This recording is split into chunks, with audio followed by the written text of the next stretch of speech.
بهترین خلق الله و بهترین مرد تاریخ محمد صلی الله علیه و سلم.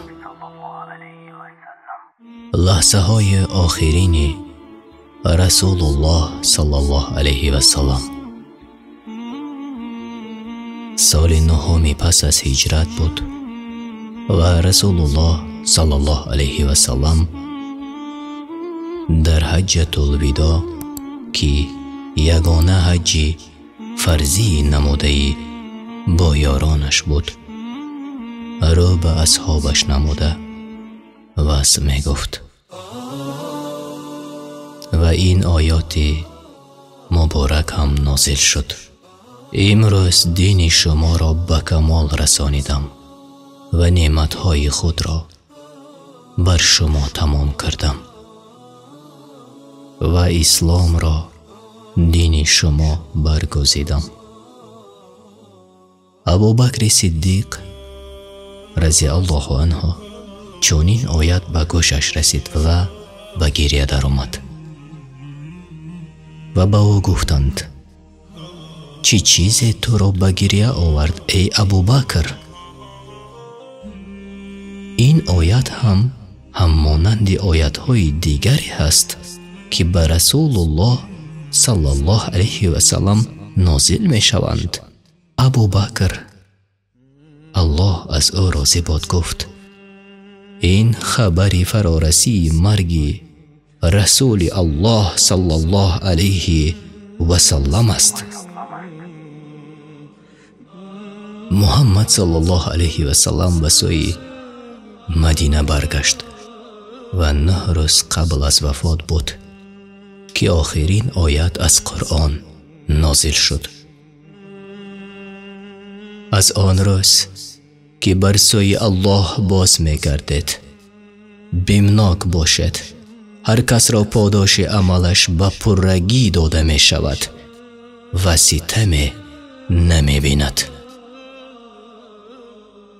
پس از نزول این آیت مبارک بود که اثر رنجوری و دردمندی در چهره رسول الله صلی الله علیه و سلم پیدا گردید و گفت: می خواهم به زیارت شهیدان احد بروم. صلی الله علیه و سلم به سوی آرامگاه شهید گشتگان غزوه احد رفت و بالای قبرهای یاران شهیدش ایستاد و گفت: سلام بر شما ای شهیدان احد، شما از ما سبقت کردید و ما هم با خواست الله به شما می پیوندیم و من هم به نزد شما می آیم. و چون او صلی الله علیه و سلم از نزد شهیدان احد باز می گشت، از چشمانش اشک جاری گشته به گریه آمد. یارانش گفتند: یا رسول الله، چه چیز شما را به گریه آورد؟ گفت: پزمان برادرانم شده ام. گفتند: آیا ما برادران تو نیستیم یا رسول الله صلی الله علیه و سلم؟ گفت: نه، شما صحابگان و یاران من هستید، اما برادرانم قومی هستند که پس از من می آیند و به من ایمان می آورند در حالی که مرا ندیدند. پس از گذشت 6 روز رنجوریش باز بیماری و دردمندیش بهتر گردید که آن زمان در خانه همسرش میمونه الله از او راضی باد بود و گفت: همسرانم را به نزدم بخوانید. همسران گرامیش همه گرد او صلی الله علیه و سلم جمع آمدند و از آنان خواست تا اگر ملال نباشد روزهای بیماریم در حجره همسری خردی عایشه الله از او راضی باد باشد. همسران همه گفتند: یا رسول الله، ما همه خواست تو را میپذیریم. محمد صلی الله علیه و سلم خواست از جایش برخیزد اما نتوانست. علی ابن ابو طالب به فضل ابن عباس الله از آنها راضی باشد. آمدند و رسول الله صلی الله علیه و سلم را از حجره همسرش میمونه به حجره عایشه، الله از آنها راضی بود، بردند. و صحابگان باری اول رسول الله صلی الله علیه و سلم را در چنین حالت می دیدند. همگان در مسجد جمع آمدند. یکی از دیگری با تعجب و با آواز پست می پرسیدند که رسول الله صلی الله علیه و سلم را چی شده است؟ عرق از تن رسول الله صلی الله علیه و سلم جاری بود.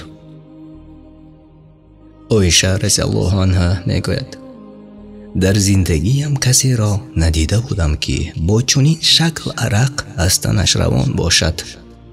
من دست رسول الله صلی الله علیه و سلم را گرفته و با دست خودش رخسارش را می موریدم، زیرا دست رسول الله صلی الله علیه و سلم از دست من خوبتر و پربرکت‌تر است. و او صلی الله علیه و سلم می گفت لا اله الا الله. مرگ دارای سقرات است. چون سخنان مهربانانه اصحاب در مسجد زیاد شد، رسول الله صلی الله علیه و سلم گفت چی خبر است؟ گفتند یا رسول الله برای تو در هراسند. رسول الله صلی الله علیه و سلم گفت مرا به نزد آنان برید و خواست خودش از جایش برخیزد به نزد آنان رود، اما دیدند که نمیتواند. سپس او را به مسجد آوردند. چون او را به منبر برداشتند، آخرین خطبه و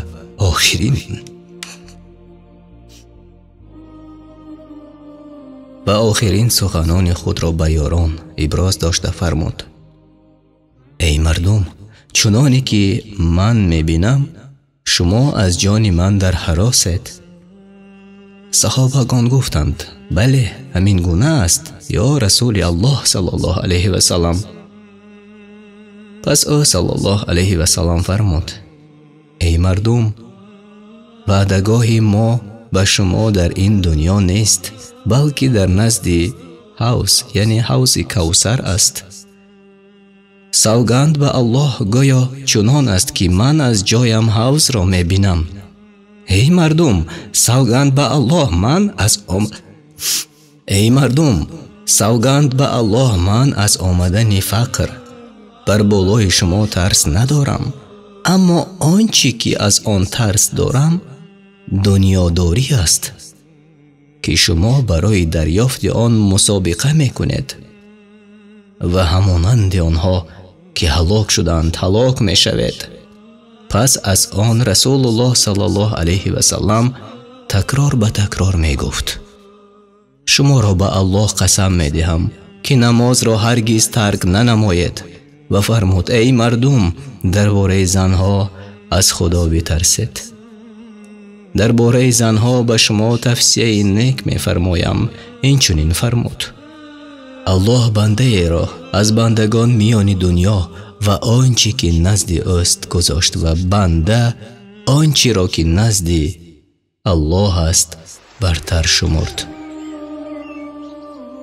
رسول الله صلی الله علیه و سلم قبل از آن که از منبر پایان شود دعای برای مسلمانان نموده فرمود الله شما را در پناهش بدارد، الله شما را نگه دارد، الله شما را پیروز دارد، الله شما را پایدار دارد، الله شما را یاری دهد. و در پایان سخنش فرمود ای مردم، هر کسی از امتم را که تا روز قیامت از من پیروی میکند سلام و درود مرا بر او برسانید. بار دیگر رسول الله صلی الله علیه و سلم را خانه‌اش بردند و چون از خواندن نماز هم ناتوان گردید فرمود به ابوبکر بگوید با مردم نماز بگذارد. عایشه رضی الله عنها گفت یا رسول الله، ابوبکر مردی دل نرم است و صدای پست دارد و وقتی قرآن میخواند زیاد گریه میکند. رسول الله صلی الله علیه و سلم فرمود باید با مردم نماز بگذارد. عایشه رضی الله عنها میگوید من دوباره سخنم را تکرار کردم، اما رسول الله صلی الله علیه و سلم فرمود شما زنها رقیق القلب یعنی دل نرم هستید، با او بگویید با مردم نماز بگذارد. عایشه رضی الله عنها گفت سوگند به الله من این را نمیگویم و من دوست می‌دارم که این مسئولیت از ابوبکر برداشته شود و میدانم که مردم هرگز دوست نمی‌دارند که کسی در جای رسول الله صلی الله علیه و سلم بایستد و چون این کس را در هر رویداد به فعل بد میگیرند و من دوست می‌دارم که این مسئولیت از ابوبکر برداشته شود. پس از آن رسول الله صلی الله علیه و سلم در خود اندک قدرت برای از حجره بیرون آمدن و نماز خواندن احساس کرد و با پای خود به مسجد رفت، در حالی که ابوبکر الله از او راضی بود با مردم نماز می‌گذارد. ابوبکر صدیق خواست یک کنار شود که رسول الله صلی الله علیه و سلم به او اشاره کرد تا در جای خود بماند. او صلی الله علیه و سلم آمد و کنار او ابوبکر نشست. در همین لحظه یعنی لحظه های آخری از حیات رسول الله صلی الله علیه و سلم بود که عبدالرحمن ابن ابوبکر الله از او راضی بود در دست مسواک و نزدش وارد شد. رسول الله صلی الله علیه و سلم به سوی مسواک می نگریست، اما از شدت بیماری نمی توانست بگوید مسواک را به من ده. عایشه رضی الله عنها درک نمود که او صلی الله علیه و سلم چی می خواهد و برای همین مسواک را از برادرش عبدالرحمن گرفت و در دهان رسول الله صلی الله علیه و سلم گذاشت. پس از آن دختر یگانش فاطمه الله از او راضی بود به نزد پدرش وارد گردید و اشک از چشمانش سرازیر شد، زیرا هرگاه دختری جگربندش به نزدش وارد می شد رسول الله صلی الله علیه و سلم از جایش برخاسته از پیشانیش بوسه می کرد. اما این دفعه حال صورت دیگری گرفته بود. رسول الله صلی الله علیه و سلم گفت به من نزدیک بشو ای فاطمه. رسول الله صلی الله علیه و سلم چیزی به گوش فاطمه گفت و گریه‌اش بیشتر گردید.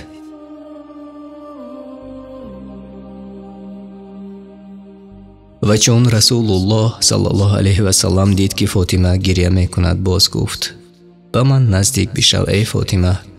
باری دیگر او صلی الله علیه و سلم به گوش جگربندش چیزی می گفت و دیدم که فاطمه این دفعه می خندید. پس از وفات رسول الله صلی الله علیه و سلم از فاطمه پرسیدم که رسول الله صلی الله علیه و سلم به تو چی گفت؟ فاطمه الله از او راضی بود گفت بار اول به من گفت ای فاطمه من امشب به نزد پروردگارم می روم. من گریه کردم چون دید که من گریه می کنم. باری دیگر گفت تو اولین کسی خواهی بود که به نزد من می آیی و من خندیدم. عایشه رضی الله عنها می گوید پس از آن رسول الله صلی الله علیه و سلم از کسانی در خانه بوده خواست که هر دوی ما را تنها گذارند و از من خواست که به او نزدیکتر شوم. او صلی الله علیه و سلم سرش را در بغل همسرش گذاشت و دستانش را بالا نموده دعا میکرد که آنگاه جبرائیل علیه السلام به نزد رسول الله صلی الله علیه و سلم وارد شد و گفت یا رسول الله، فرشته مرگ پشت در است. اجازت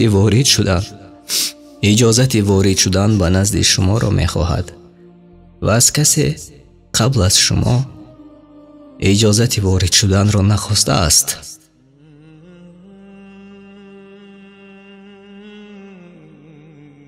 محمد صلی الله علیه و سلم گفت: با او اجازه بده ای جبرائیل. فرشته مرگ به نزد رسول الله صلی الله علیه و سلم وارد شد و گفت: سلام الله بر تو ای رسول الله. الله مرا فرستاد تا تو را بین این که در دنیا باقی بمانی و یا این که به نزد پروردگارت بروی.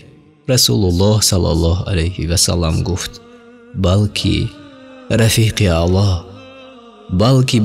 اعلی. پس فرشته مرگ در نزد رسول الله صلی الله علیه و سلم نشست و از روح پاک محمد ابن عبدالله خواست تا به سوی رضاگی پروردگارش از تن رسول الله صلی الله علیه و سلم بیرون شود و دیدم که دست او صلی الله علیه و سلم پایان شد